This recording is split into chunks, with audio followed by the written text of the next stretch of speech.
This is Umar Ahmed for IFL TV, proudly sponsored by Everlast. It is Wasserman Fight Week, it is Boxer Fight Week, but it's also Black Box Management Fight Week. Dean Whyte. Black Box Global Fight Week, man. We've got Boxing Hearn'S free.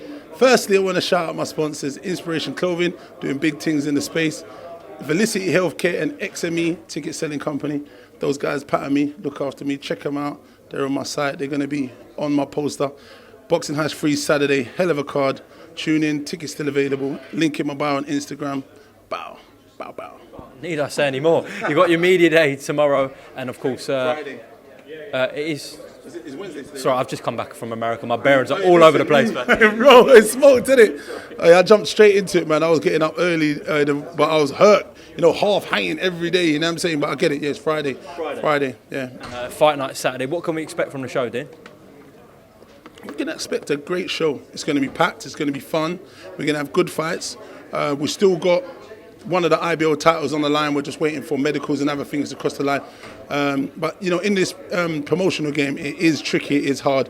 Things are not as easy as they seem. So we've got to give credit to the guys who've been and done it many times. But, I'm learning and learning every time I do a show. It is becoming easier because, things, I know who to call and who not to call and how to do things. We've changed a few things. But, we're going to have a good show, good music, good food, good entertainment, and it's grassroots boxing we're building. We've got great prospects on the card who, are undefeated and coming to do their thing. And the IBO title, if that gets made and gets completed, that's going to be the icing on the cake, you know what I'm saying? But, Saturday night we've got a hell of a card. Well, it sounds like a walk in the park, really, but we know putting on shows in boxing isn't. I'm sure it's a stress. Listen, it's definitely not a walk in the park, man. Look, I've had 3 pull-outs from journeymen yesterday. And we've matched, I think, 2 of them. I'm waiting for one more to be matched again. Or that guy's got to come off. I've had people who sold 120 tickets have had to pull them off. Another kid sold about 80. He might come off. It's not good. You know what I mean? You go for a whole camp, selling tickets, and then you've got to give them back. So we're still here messing about, looking and going over stuff. But we managed to, pull the stops out and get it done. We've got one more. And hopefully, God willing, that gets done. And we'll see, man. But, yeah, it's all good. If you need a fighter, Santos looks in shape. So no, Danny Flexen looks like a heavyweight. We're going to get him in there. It's just called your heavyweight, so I'm sure he's knocking around there. So. I'm flattered by heavyweight. It's going to be good, man. It's going to be fun. Get the boys out, get the show off the ground. It's going to be a good day. It's going to be hot, and we're going to have good food, good vibes, man. That's what it is. It's going to be a night out, for family and friends and whatever, people coming to support and just have a good night, you know what I mean? As usual, that's what we do. So, yeah, I'm looking forward to it Saturday. Yes, if you're free Saturday, get down to Tolworth. Can you get tickets on the doors? Tickets you can pay on the door, link in the bio, you can get tickets, and we're just rocking and rolling, man. That's what it is, it's show business. You know what I mean? So we're just looking forward to that Friday now. We've got this Wasserman card. Good fight with the boys, and I'm coming to support Denzel. And Linus is like a good guy. He's very respectful, you know what I mean? So I come and tune in, but we've got a hell of a fight with those boys on Friday night. Absolutely, some very entertaining cards this weekend, including your one. Get on your Instagram for all the details, Dean Whyte. Dean, I know we spoke in New York about reflecting on Dillian'S fight with Tyson Fury, so I don't want to talk too much about it. But thank you, please. Thank you, please. I did speak to Eddie about his thoughts on the fight, and he said that Dillian didn't look right. He didn't seem like he was in the right frame of mind. What do you think he's alluding to there? And is he correct? Do you know what? I'm going to be honest with you. Talking about Dillian at the minute, I'm going to leave that because I don't know. They don't really want me kind of going on over that stuff. I'm not sure what Eddie's on about, but hey, good luck to them with that. I'll let them sort that out. Let me talk about Tolworth today, Serrano, Canelo. That's all good. I'll talk about my business and let me run with that. Thanks very much. I didn't know Canelo Bivol was your business. Yeah, that business is...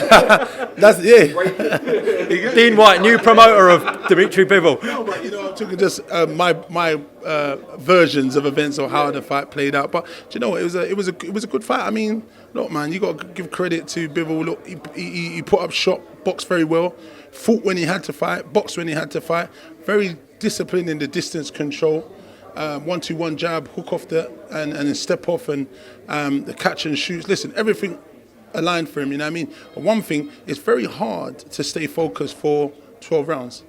You know what I'm saying? So, he done an exceptional job. But then saying that, I would say Canelo going up in weight, I think the weight played a difference because you could see he was quite heavier. He got a lot tireder, quicker. And I don't think he could move. He wasn't as mobile and agile as he is at super middle or middleweight. So I think a weight played a factor. There's a weight class for a reason, you know what I mean?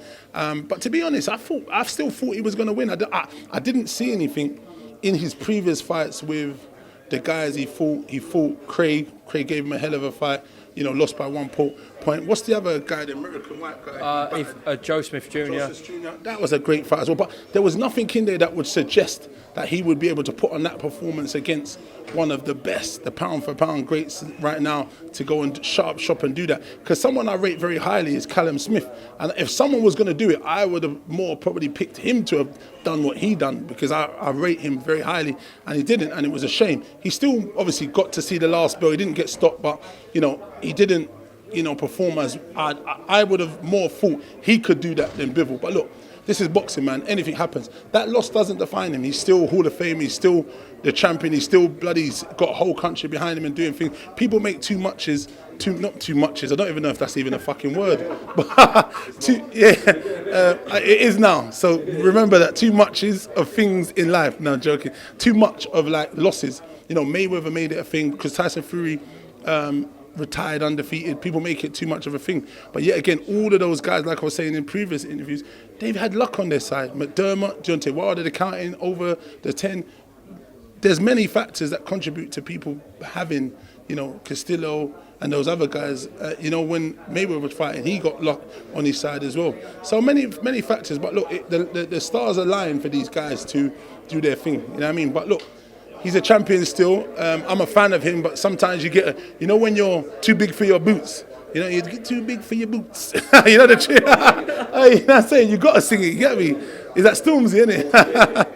Big up man like Stormzy. Wait. I thought you had a thing with Stormzy. I don't have anything with anyone. I think that was Dillian had the thing with Stormzy, but obviously, that was a long time ago. That was 2015. I don't even know the guy, but he's got good music. You know what I mean? My guys know him. They kind of hang out with him or whatever, but it is what it is. But look, coming back to boxing, in this thing, you've got to have luck on your side. You need the skill set. You need many things. But yet again, I don't think that was luck. That was his stool he set out. He boxed to a pinch punch perfect, defended very well, stepped off when he needed to, roll when he needed to, and he fought when he needed to. And that's the difference with a lot of fighters. When they fight Canelo, they're afraid to fight in the pocket. They give up. It's like, the Mike Tyson syndrome. They was already lost before they got there in some of the cases with Canelo.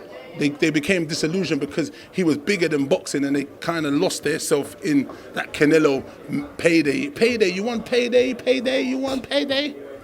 Get out! What is it? Get out of here! Was it? Yeah, he said, get out of here. Do you know what people are going to call you now? Dean Alvarez. That's good, man. Get me the money of Alvarez. I'm with him as well, man. Dean Bivol, Dean Alvarez, Dean Povetkin. Call it all of them. Showbiz, man. I love it. I'm getting paid. That's all, man. What fucking pay me, motherfuckers? Listen, Dean, I appreciate your time. I'll see you at the next press conference, which is about 2 hours. Yeah. And check out the bio for the tickets, Tolworth. On the 14th, check out Dean Whyte, Instagram. Wow. Thanks for all the support, guys. Bye. Welcome, Team Everlast, to the Team Everlast Fitness app.